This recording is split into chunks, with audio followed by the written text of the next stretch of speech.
Sluit nou gerus aan by kruispad.com se aanlyn erediens.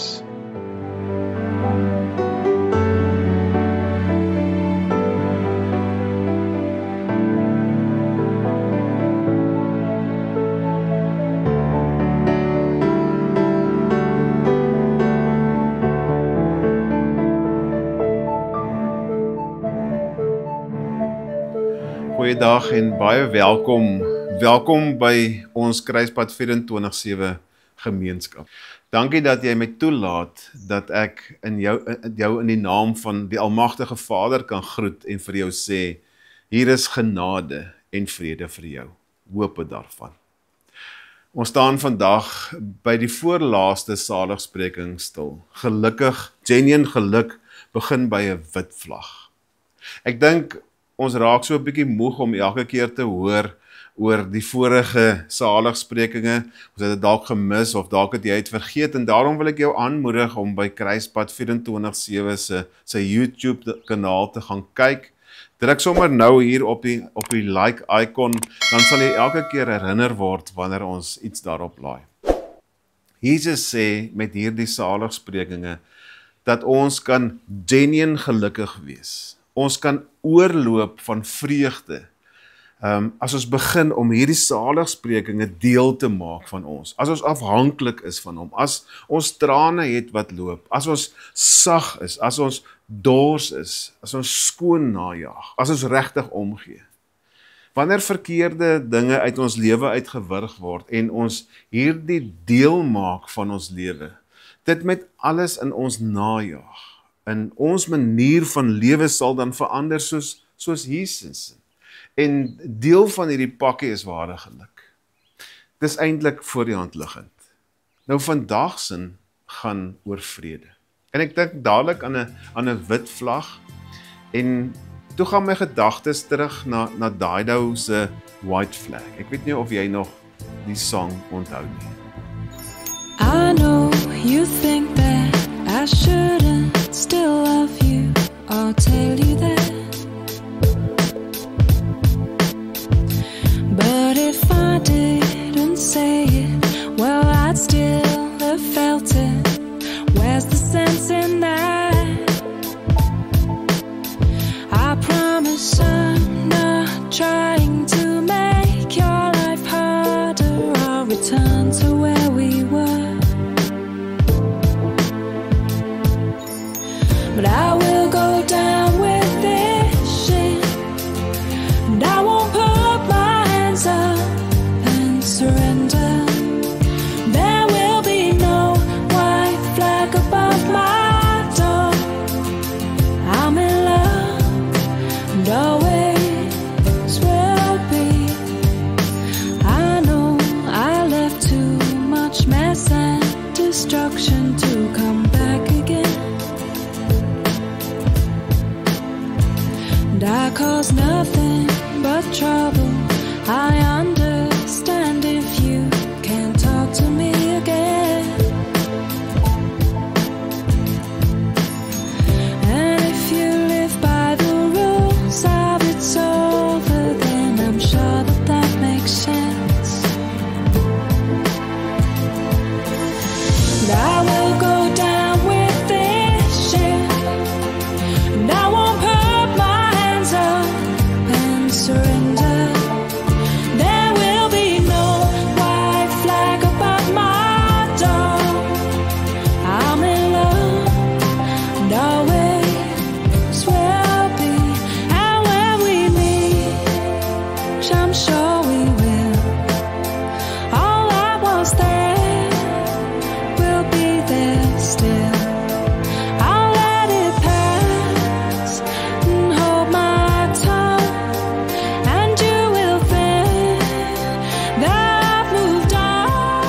Ek hou baie van hierdie lied, maar ek nie heeltemal verstaan waaroor dit gaan nie. En ek het my so 'n bietjie dieper gaan ingrawe in waaroor dit presies gaan. Nou Dido se verhouding met haar geliefde, haar verloofde, was in flarde en hulle is eintlik uitmekaar. Maar nou sê sy gaan veg met alles in haar vir hierdie verhouding. Die verhouding gee vir ons 'n kykie in haar passie wat sy vir haar geliefde het. en dat sy alles sal doen. Selfs al gaan die verhoudingsskip onder, sal jy nooit 'n wit vlag sien hang nie. Die wit vlag sal nooit voor haar kajuit se boot hang nie. Jy sien, die wit vlag was mos in oorlogstye uitgehaal as die een kant net nie meer kan veg nie. Hulle gee dan met 'n wit vlag oor. Hulle gee dan bes en sê, okay, julle wen. Maar daai nou weier om oor te gee, om oor te gee in hierdie verhouding, hierdie oorlog in hulle verhouding. Nou dis vir my so mooi dat sy met alles in haar veg vir haar verhouding en nie moed opsal gee nie. Maar die wit vlag het vir my so 'n bietjie van 'n ander betekenis. Ons, wat kinders van God is, moet juis met ons wit vlae rondloop, nie om moed op te gee nie, om te sê nee, ek kan nie meer nie, maar om vrede te bring, om in die wêreld vredemakers te wees, vredevegters te wees. En daarvoor het ons 'n wit vlag nodig. Nou Jesus sê dit ook. Hy sê, geseënd is die vredemakers, want hulle sal kinders van God genoem word. Of soos dit in die boodskapvertaling sê, gelukkig is almal wat vrede maak tussen die mense wat in vyandskap met mekaar leef. God sal op die laaste dag vir almal sê dat hulle sy kinders is. Mooi, né? Maar soos ek laas gesê het, is dit moeilik om net so uit een versie uit die waarheid oop te breek. So ek soek toe na 'n ander perikoop om uit die woord uit om so 'n bietjie vir ons meer te sê, wat bedoel Jesus met vredemakers wees? En ek lees so net so eentjie af in hierdie Matteus 5 en ek kry toe 'n hoofstuk waar Jesus self aan die woord is. Eintlik hy's nog besig met die bergrede om vir ons nou meer inligting te gee oor vredemakers. So, kom ons raak rustig en ons stel onsself in om te hoor wat Jesus vandag vir ons almal wil sê oor vredebewaarders.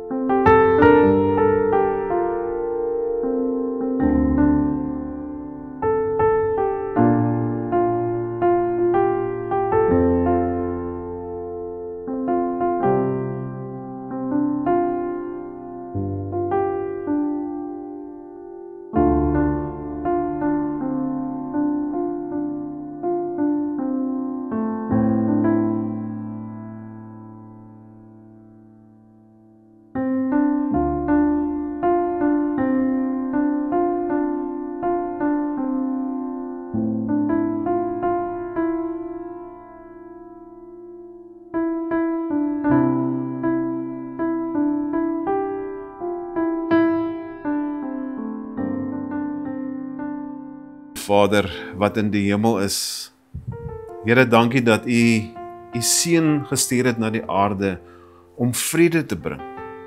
Vrede te bring tussen ons en U. Maar ook vrede te bring tussen ons hier op aarde, tussen mekaar. Dankie dat U Gees gestuur het om ons daarmee te help en dat ons dit nie op ons eie hoef te doen nie. Dankie vir vandag se boodskap. Ek weet, Here, en ek glo met my hele hart dat U met 'n klomp van ons op 'n plekkie sal druk, op 'n naam dalk gaan druk, waar ons 'n wit vlag moet gaan swaai.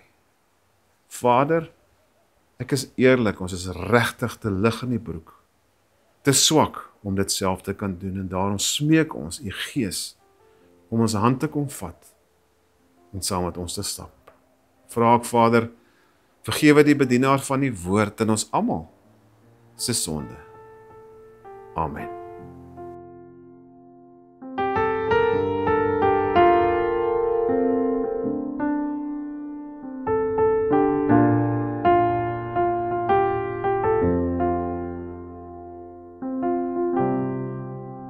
Julle onthou mos dat die godsdienstige leiers aan julle ouers gesê het, 'n mens mag nie moord pleeg nie. Alle moordenaars moet hof toe gesleep word en die doodstraf kry. Maar ek sê vir julle, dat iemand wat vir sy medemens kwaad is, al klaar 'n moordenaar is.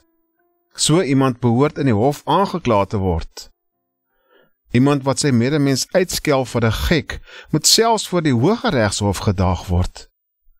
En iemand wat so ver gaan om sy medemens 'n idioot te noem, moet in die vuur van die hel gaan brand.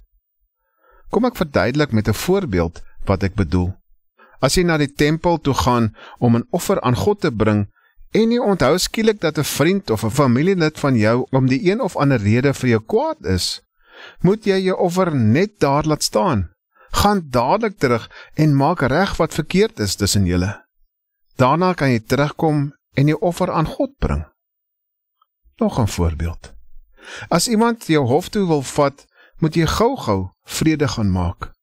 Moenie eers wag totdat dinge hand uitruk en jy later in die hof moet verskyn of totdat die polisie jou kom vang en jy in die tronk beland nie.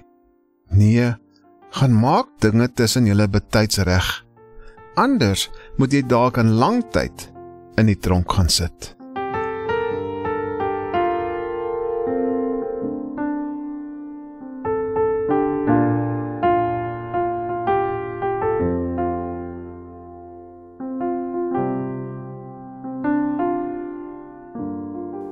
Weet jy waar ware geluk is?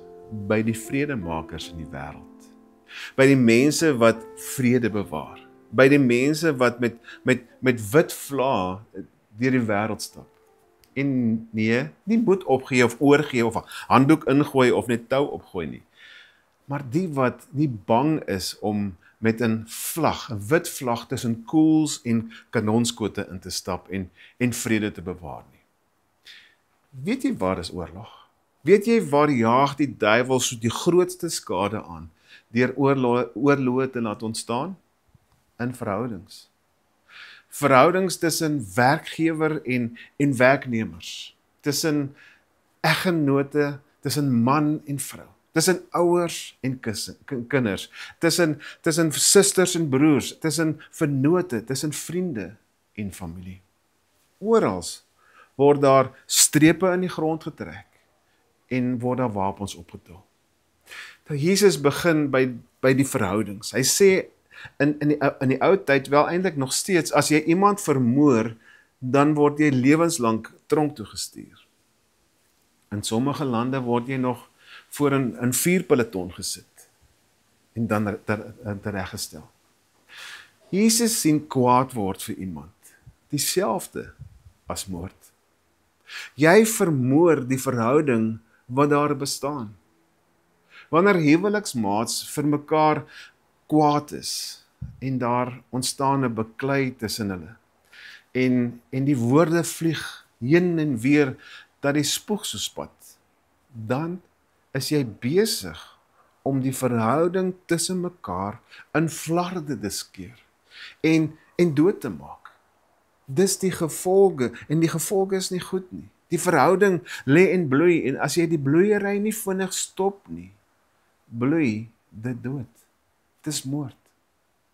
Vra maar vir die kindertjies wat tydens hierdie oorlog groot oog daar agter die deur staan en nie weet wat om te sê en waarheen om te hardloop nie. Hier moet iemand die minste wees en die wit vlag optel. Ek wonder of God nou met jou praat. As jy jou broer of jou suster haat, is dit strafbaar voor die regsbank, sê Jesus. Haat is daarom miskien nou so 'n bietjie te erg om dit so te sê, maar kom ons stel dit so 'n bietjie ligter in ons eie lewe, want ons het mos nou nie haat nie. Julle haat nie. Maar tog praat julle eintlik nie meer tussen mekaar nie, die broers en susters. Die bagasie van die verlede is net te veel en die beskuldigings was net te veel. Die ander een se man of vrou het mos daardie dag iets gesê en nou praat julle nie eintlik meer met mekaar nie. Nee, daar's nie haat nie, maar eintlik het julle mekaar afgeskryf. Want van praat met mekaar is daar eintlik niks meer oor nie. Ek wonder of daar eers in jou verlede dalk goed gesê is, of dalk gedoen is, wat nou soos 'n afgrond lê tussen jou en jou broer of jou suster of jou familielid. 'n vriendin vertel van my van iemand in hulle selgroep wat op 'n baie vroeë ouderdom net een nag oorlede is. Dit het hulle hele selgroep so geruk. En die volgende Sondag stop sy daar by die kerk en 'n ander selgroep lid kom uitgestorm en hysteries sê sy dat haar maat sukkel om asem te haal. Haar maat is net daar in God se huis oorlede. 2 lede van een selgroep wat in 2 weke net weg is. En my vriendin is so aangeraak dat sy die swaar in haar verhouding wat aanvaarde is, het vir haar so hard op haar hart gedruk en sy het geweet dat sy net daar haar broer moet bel. Die gesprek was maar half stywerig en sy het net gesê, maar kan ons nie net aangaan nie? Kan ons nie net hierdie dinge van die verlede los nie? Kom ons begin op 'n skoon blaadjie. Hulle stuur nou elke week vir mekaar 'n voice note. En die verhouding is besig om gesond te raak. Jy sien, dis 'n wit vlag wat sy gaan haal het en geswaai het. Sy was die vredemaker en behalwe die vrede wat nou in die verhouding weer beginne neerdaal, het daar ook vreugde gekom. Daai Makarios vreugde waarvan Jesus vir ons die hele tyd vertel, dit is besig om weer in die verhouding neer te daal. Jy sien, verhoudings wat aan vlaarde lê, steel vreugde. Dit is soos 'n klip in die skoen en jy bly die heeltyd met so 'n irritasie. En wanneer daar 'n irritasie is, word die vreugde die heeltyd uitgejaag. Ek weet die volle herstel van so 'n verhouding kom nie net woeps en binne 'n paar sekondes of 'n paar minute of selfs 'n paar dae nie. Maar ten minste is die strydwapens neergelê en is daar nou plek dat daar rowe op die wond kan groei en dat genesing kan begin en vrede en vreugde weer ergens een of ander tyd sy opwagting kan maak. Ek wonder of daar iemand in jou lewe is wat jy dalk die wit vlag moet gaan swaai.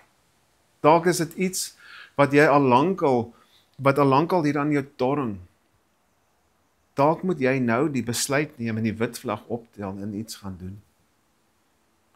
Of moet daar eers 'n rooi stopbordjie in jou pad gedruk word? Moet iemand eers doodgaan of seer kry of iets groot gebeur voordat jy tot jou sinne geruk word?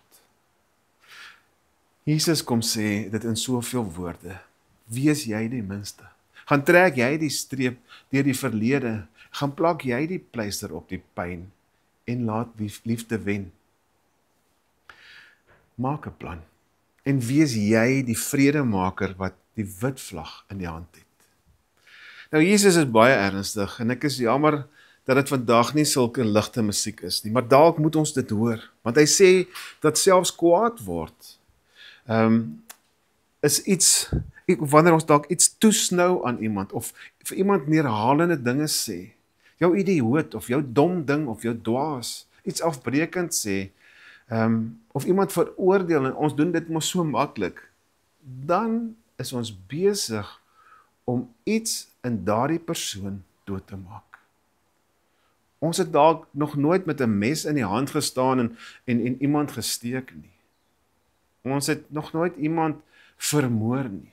Maar Jesus kom sê dat as ons hierdie klomp goed doen, as daar iets in ons hart aangaan teenoor ander mens, of iets wat ons hier uit ons mond uitkom, dat daar gevolge is. En dan sal ons voor 'n gereg te staan kom. Nee, nog erger, sê Jesus, ons sal in 'n helse vuur gegooi word. Nou Jesus verwys hier, die Griekse woord wat hy hier gebruik is Gehenna, en dit die Jode van daai tyd verstaan dit presies.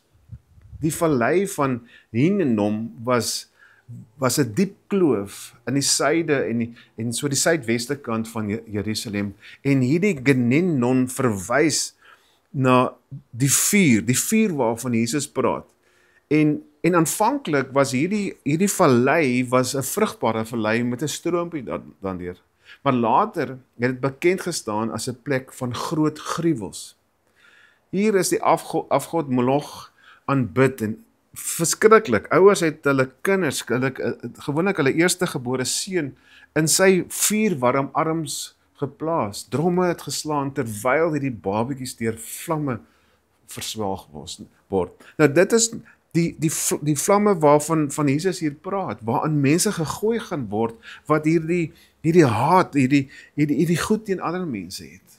Nou later was dit 'n ashoop gewees en vure die hele tyd daar gebrand om die stank hok te slaan. Nou Jesus gebruik hierdie beeld vir sy luisteraars wat verstaan wat dit is, om te sê wat gebeur met mense wat hulle rug op hom gaan draai en sonder liefde gaan leef teenoor hulle mense. Wanneer mense leef soos hulle wil en toelaat dat haat in hulle verhoudings kom, dan is hierdie helse plek van stank en vuur is hulle voorland. Ek weet, hierdie is nie ligte musiek nie, maar Jesus is ernstig. Juist die afgelope week gaan daar 'n stuk opskryf op kruispad uit wat sê as daar nie liefde is nie, bly haat. Ek skryf en ek sê, wat is die teenoorgestelde van haat, van liefde? Dis mos haat. Wanneer die liefde dus ontbreek, neem haat die ruimte in. So maklik sê ons dat ons nie iemand haat nie, maar ons het geen liefde vir daardie persoon nie. As ek dit reg verstaan, is daar twee kante van die munt, liefde of haat. Daar is nie 'n neutrale grond nie. Daar is nie 'n stuk grond waar daar 'n skietstilstand heers nie. Daar is slegs 'n kant waar daar in liefde geleef word, of 'n ander kant waar haat heers. Dit is seker net so ernstig soos wat Jesus is, wat sê, ek sê vir julle, dat iemand wat vir sy medemens kwaad is al klaar 'n moordenaar. So iemand behoort in die hof aangekla te word. Iemand wat sy medemens uitskel vir 'n gek, moet self voor die Hooggeregshof gedaag word. En hoor hier, en iemand wat so ver gaan om sy medemense idioot te noem, moet in die vuur van die hel gaan brand. Jesus gaan verder en sê, as jy na die tempel toe gaan, of as jy na die kerk toe gaan, wel, for that matter, as jy hier die skerm kom aanskakel, of die speaker gaan aanskakel om Kruispad se aanlyn dienste te luister, of te kyk, en jy word onthou van iemand, wat jy nie meer vrede het nie. As jy iemand het, waar daar bagasie lê, as jy onthou van 'n familielid, wat kwaad is vir jou, of hulle is vir jou kwaad, wat jy gaan regmaak, gaan haal die wit vlag, en swaai dit, gaan sorteer dit uit. As jy God regtig wil aanbid, moet jy begin by hoe jy ander mense behandel. Jy kan nie met 'n hart vol wraak of minagting vir God kom staan en verwag, hy moet jou lofliedere aanvaar nie. Reg doen aan ander is nie opsioneel nie. Dis deel van ware aanbidding. Jesus sê dit. Hy sê dit duidelik, los jou offer eers by die altaar en gemaak vrede. Jou tiende en jou tyd en jou trane raak vir God minder belangrik as jou onopgeloste konflik. God kyk nie na die buiteaanbidding nie, maar na jou gesindheid. Jy kan nie bid vir seën terwyl jy ander mense vermy nie. Jou gebede voel dalk leeg, juis omdat jy iets moet gaan regmaak voordat jy kan opkyk. Jy sien, ware aanbidding vra 'n hart wat bereid is om eerste te beweeg, om vergifnis te vra, om vrede te maak, om liefde te wys.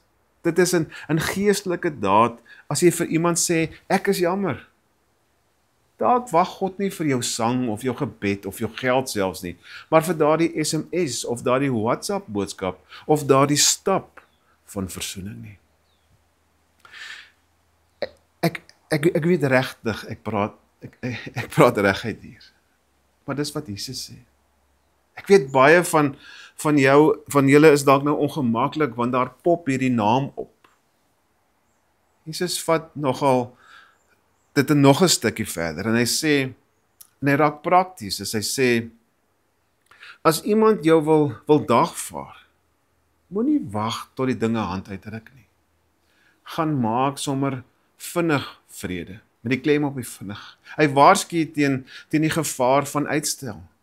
As jy nie vroegtydig voorsien nie, kan die situasie vinnig net groter en groter raak. Wat eers net 'n risie is, raak nou ewe skielik 'n hofsaak. Wat net woorde was, eindig nou in boeie in 'n tronk op. Daarom sê Jesus, op 'n eenvoudige manier, maar dringend, moenie konflik los nie. Maak dit reg. Maak dit nou reg. Hierdie woorde wys vir ons dat versoening 'n saak van dringendheid is.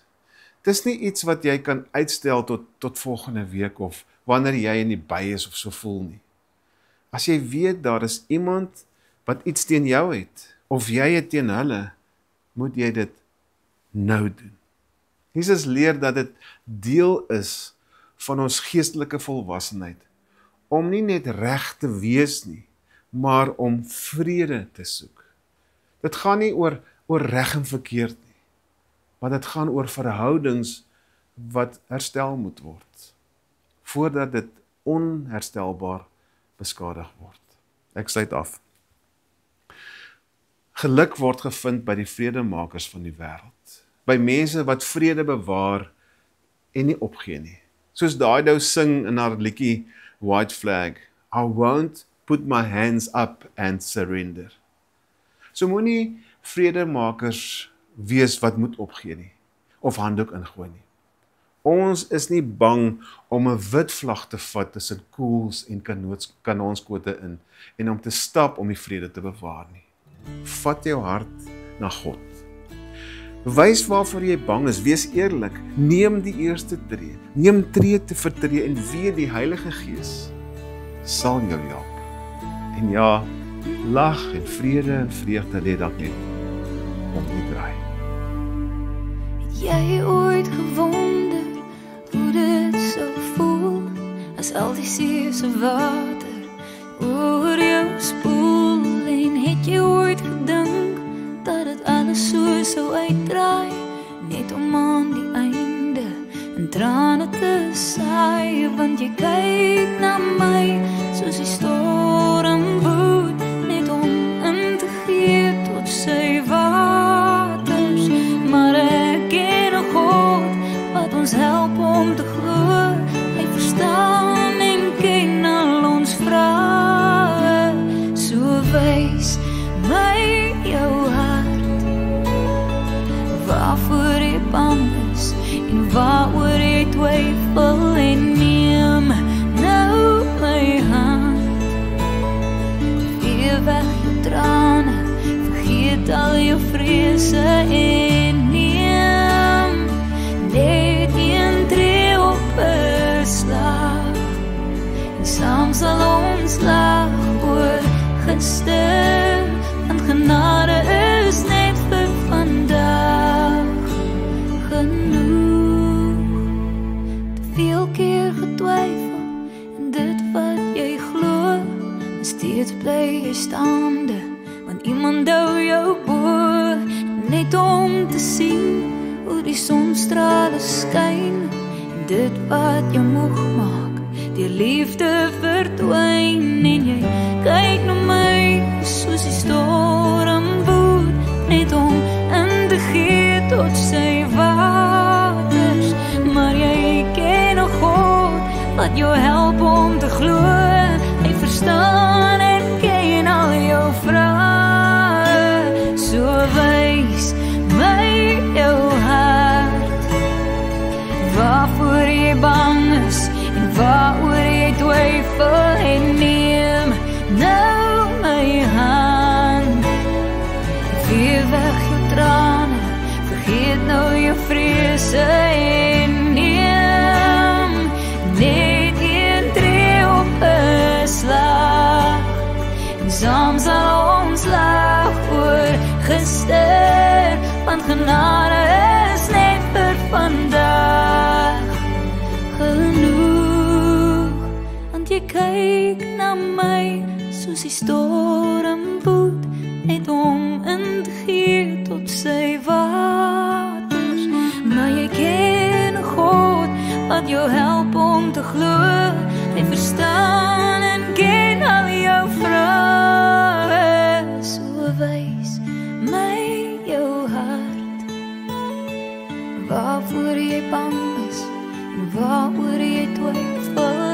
neem nou my hand. Vee weg jou trane, vergeet nou jou vrese en neem net een tree op 'n slag. En saam sal ons lag oorgestel, want genade is net vir vandag genoeg. Jesus is baie ernstig hieroor. Hy sê as jy na die kerk toe gaan, moet jy onthou, as daar iemand is waarmee jy nie vrede het nie, los eers alles net so en gaan maak reg. Gaan haal die wit vlag en swaai dit. Jou aanbidding raak betekenisloos as jou hart vol is van brokke. Soos die vrou wat haar broer gebel het na haar selgroeplede se dood, sy het die wit vlag geswaai en gesê, kom ons los die verlede. Jesus gebruik 'n praktiese voorbeeld. As iemand jou wil dagvaar, moenie wag nie. Maak vinnig vrede. Versoening is dringend.